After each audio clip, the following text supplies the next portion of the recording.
Le secrétariat exécutif de la zone de libre-échange continentale africaine, ZLECAf, a rendu un vibrant hommage à l'ancien président du Niger Mahamadou Issoufou le vendredi 16 juillet dernier à Accra au Ghana. C'est à travers une statue le représentant au siège de la ZLECAf.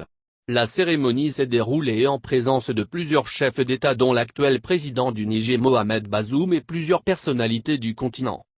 Cette distinction est décernée à l'ex-chef d'État pour sa détermination à faire de la zone de libre-échange continentale africaine une réalité effective, et ceci, dès le 1er janvier 2021, malgré les difficultés engendrées par la crise sanitaire du coronavirus.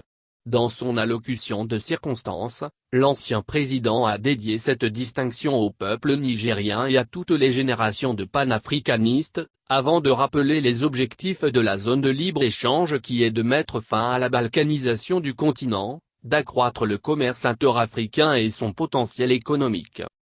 Il a ensuite appelé les décideurs du continent à œuvrer pour une implémentation rapide des réformes en vue d'accélérer le commerce intra-africain et booster la croissance économique. Cette statue honore également un homme qui, tout au long de ses 2 mandats, s'est efforcé de mettre en pratique ses convictions panafricaines. Ces efforts pour l'industrialisation des pays africains ont d'ailleurs amené l'ONUDI, Organisation des Nations Unies pour le développement industriel, l'AS, Commission économique pour l'Afrique, et l'Afreximbank à lui décerner le titre de champion de l'industrialisation de l'Afrique au mois de novembre 2020. Cette statue du buste d'Issoufou Mahamadou est un produit du programme artistique d'Afreximbank, qui soutient et promeut l'écosystème de l'art contemporain africain. Elle a été réalisée par l'artiste zimbabwéen Tafadzwa Atandi qui a utilisé de la pierre serpentine noire, s'appuyant sur une ancienne tradition de sculpture sur pierre qui remonte à l'ancien royaume du Grand Zimbabwe.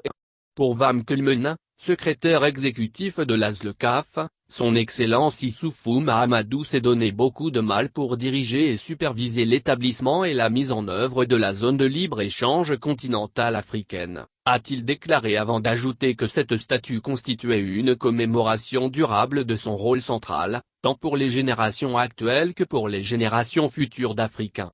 Au-delà de tout, c'est le respect de la parole donnée qui vaut à M. Issoufou cette distinction. $. Il constitue un bel exemple du respect de la constitution de son pays. Il n'a pas succombé au virus du 3e mandat qui détruit le continent africain surtout l'espace CEDEAO. Le seul sens de cet hommage, tous les chefs d'État le savent. Mahamadou Issoufou serait accroché au pouvoir comme une chauve-souris qu'il avoir conduit avec succès cette initiative. Cette statue est une marque de reconnaissance de la contribution importante du président Issoufou Mahamadou, et de l'effort collectif des États membres pour la concrétisation de cet ambitieux marché unique africain, s'est fendu M.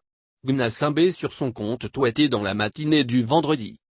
En réalité, le président du Togo était au pouvoir 6 ans avant Issoufou. Mais ce dernier a bouclé ses 2 mandats et est parti. Mais Faure Gnassingbé est toujours en place avec son 4e mandat. En clair, il n'incarne aucunement ce renouveau démocratique et la bonne gouvernance sur le continent. Mais quand c'est lui qui saute sur toutes les occasions qui honorent les grands noms, c'est tout simplement incompréhensible.